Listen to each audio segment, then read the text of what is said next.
ნანა მალაშხია, კოალიცია ცვლილებებისთვის, ტორესამოსი, მწერალი, სამოქალაქო აქტივისტი. მადლობა დიდი გადაცემაში სტუმრობისთვის. როგორ არის ყოველ დილარო თენდება რაღაც ისეთ ძველით და მე სამწუხაროდ აუცილებლად ახდება ხოლმე ეს მოლოდინი გამართლდება, რომ წინა დღის ცუდი ამბავი გადაიფარება ხოლმე. ძალიან სამწუხაროა რომ ასე ხდება, იმიტომ რომ ეს ეხება ჩვენს ქვეყანას, ჩვენს ოჯახებს, აქ ცხოვრებ ადამიანებს, ამ საზოგადოების მათ შორის მენტალურ ჯანმრთელობასაც და ფიზიკურ ჯანმრთელობასაც. დღევანდელი დღე ამ მხრივ არ იყო გამონაკლისი, დღეს რა თქმა უნდა თავარი თემა სიტუაციის სიმძიმის მასშტაბის გათვალისწინებით, აი მართლაც ასეულობით ოჯახია, რომელთა უბედურების შემყურე ადამიანი, რა თქმა უნდა, შეუძლებელია მათ მიმართ თანადგომის და სოლიდარობის განცდა არ გაგიჩნდეს, თუმცა რა თქმა უნდა ეს ამბავი ერთმანეთთან არის ყველაფერი კავშირში. აი მაგალითად ის რომ დღეს დილით რეაგირება არ იყო ისეთი სწრაფი მათ შორის სახელმწიფო სტრუქტურების მხრიდან, მე სახანძროზე არ მაგ ლაპარაკი ისინი ეცადნენ მაქსიმალურად მალე მისულიყვნენ, მაგრამ მართლა ისე სწრაფად აალდა ეს ყველაფერი მე კადრებს რო ვადევნებდი თვალს ლამის თბილისის ყველა კუთხიდან ჩანდა მასშტაბი ქალაქის ცენტრში მჭიდრო დასახლებული უბანი არის ეს ყველამ ვიცით და მე მგონია რომ კიდე ძალიან ბევრ ცუდ შედეგს გადავრჩით კლინიკებია განთავსებული ავადმყოფები და ასე შემდეგ და მადლობა ღმერთს რომ ადამიანის არც ხერფლი არც დაზიანებულა არავინ მაგრამ რეაგირების კუთხით ვამბობ რა აი წარმოვიდგინეთ გუშინ რამდენად მობილიზებული იყო მთელი სისტემა, რომ დილის 7 საათიდან ასეულობით პროკურატურის, სუსის, საფინანსო პოლიციის, პატრულის და რა ვიცი, ვისი აღარა თანამშრომლებიც გადაჭედილი იყო ის ადგილები, მარიამის სახლიდან დაწყებული, დანუკა ჯორჯოლიანი იქნება, თუ კიდე 5 ადგილზე შევიდნენ, რასაც უყურებდი და ვადევნებდით თვალს.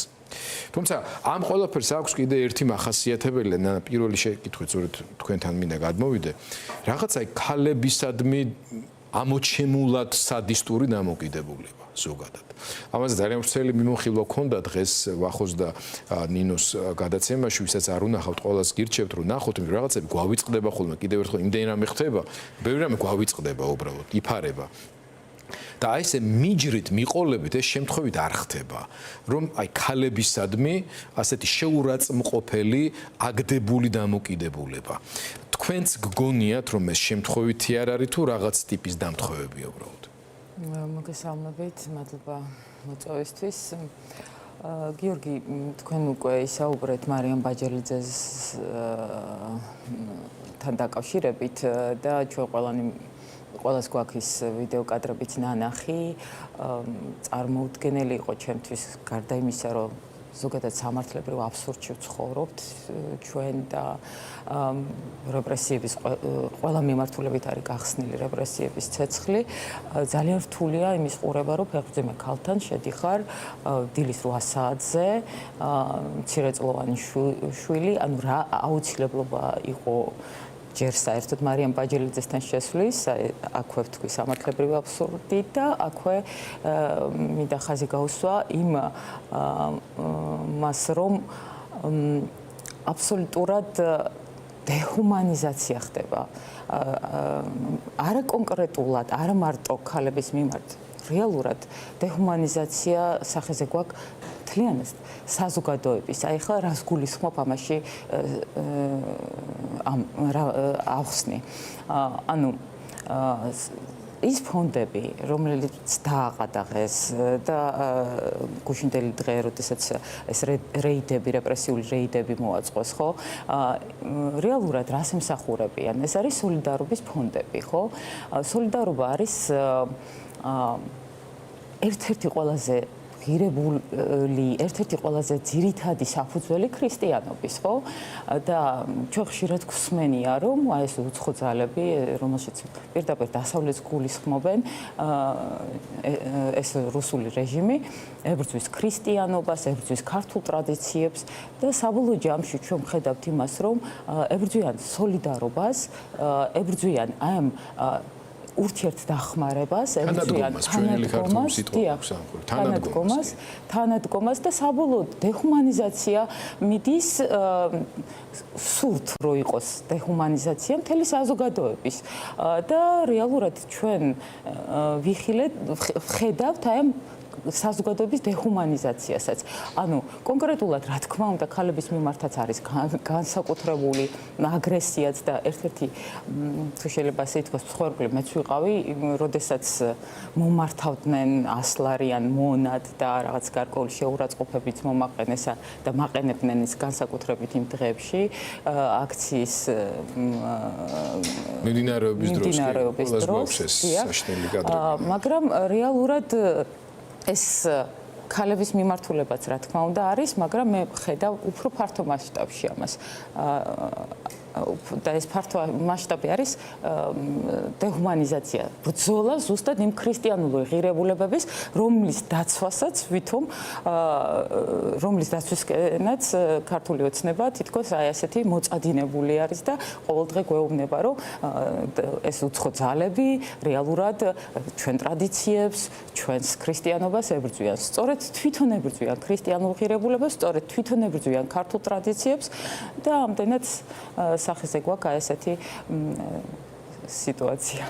ის რაზეც ახლა ნანა თქვენ ერთად ისაუბრებთ, არის სიტუაციის აღწერა და შეფასება და მორალური სახე შინაარსი, როგორ ჩანს ეს ყველაფერი, მაგრამ მეორე არის ამის პოლიტიკური კონტექსტი. რატომ აკეთებენ ამას? რისთვის აკეთებენ ამას? ნაწილობრივ მე მგონი თქვენ საუბარში იყო გარკვეული მინიშნება ამაზე, მაგრამ მაინტერესებს თქვენს კლიენტობაში ეთანხმებით თუ არა ამას და რამდენად მიღწევადი არის ეს შედეგი. კლასიკური რუსული მოქმედების შინაარსი არის, როდესაც დემონსტრაციულად აყენებ ადამიანებს, ანუ მოწინაშე რჩეულ ჯგუფებს. ჯერ მიდის მათი დამუშავება, დეზინფორმაციული ტალღით, ამ ადამიანების დეჰუმანიზება ხდება საინფორმაციო სივრცეში, ხო არა NGO-ები, ჟურნალისტები, პოლიტიკოსები, ნაცები, რაღაც ასე შემდეგ. შემდეგ მათ მიმართ იწყებ ასეთ მოქმედებებს.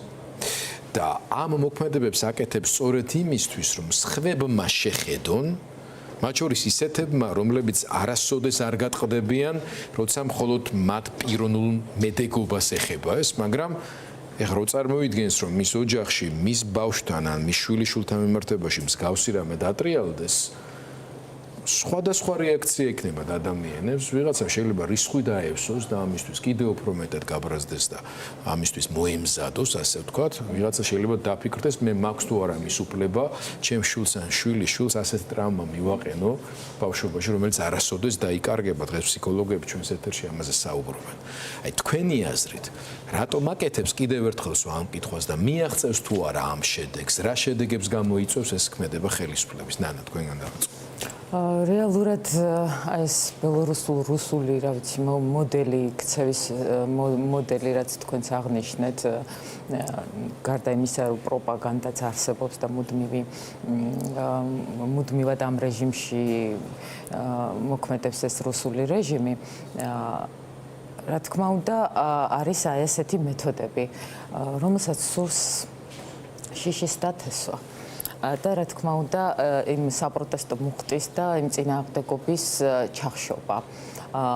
შიშის ადამიანური ფაქტორია და მართლა აკეთებ არჩევანს შენი ოჯახის წევრი დაიცვა იმ შემთხვევაში, მცირეწლოვანი შვილი, თუმცა ჩვენ ნახეთ თუნდაც მარიამ ბაჯელიძის შემდგომი კომენტარი ამასთან დაკავშირებით და ვნახეთ იგივე ნანუკას და სხვა ადამიანების კომენტარები და ვფიქრობ, რომ ყველას გაცნობიერებული გვაქვს რა რეჟიმთან გვაქვს საქმე, ყველას გაცნობიერებული გვაქვს, რომ ეს არ არის ერთჯერადი რეპრესიული ქმედება, რომ ეს არის რაღაცა გარკვეული ჯაჭვი, რომლის მიზანიც არის საბოლოო ჯამში საპროტესტო მუხტის ჩაქრობა და კიდე ერთი მომენტი ნიჰილიზმში ჩაგდებაც ადამიანების. რომ საბოლოოდ რეალურად რეჟიმი უკან არიხევს, კიდე უფრო მეტად რეპრესიული ხდება. ჩვენ ყველა უნდა გავაცნობიეროთ, რომ რეჟიმი იქნება რეპრესიული და შესაძლებელია კიდე უფრო და მოლოდინიც არსებობს, რომ უფრო მეტი სახეც მიიღოს მიუხედავად იმისა, რომ მართლა ყოველ მხრივ არის ეს რეპრესიული ცეცხლი გახსნილი. ჩვენ უნდა გქონდეს მზაობა ამ შემთხვევაში საპროტესტო მუხტი არსებობს რუსთაველზე და ეს ყველაზე ძირითადი და მთავარი კერა არის ჩემთვისაც და ზოგადად პოლიტიკაში მიუხედავად იმისა, რომ დადგა რეალურად იმის დრო, რომ ჩვენ აი ამ საპროტესტო კერის გარდა პოლიტიკოსებმაც ავიღოთ საკუთარი ინიციატივებიც ხელში და ალტერნატიული რეალობაც შევთავაზოთ, ვიმსჯელოთ ამაზე სხვა ფორმატებში და რეალური ქმედებებიც უნდა მოყვებოდეს.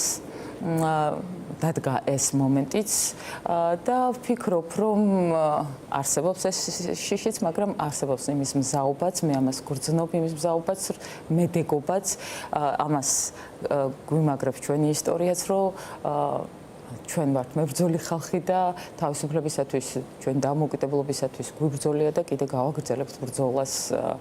ასე რომ მე ამის ერთ-ერთი მთავარი მაგალითი თქვენც ხართ, ასე ვთქვათ, ხო?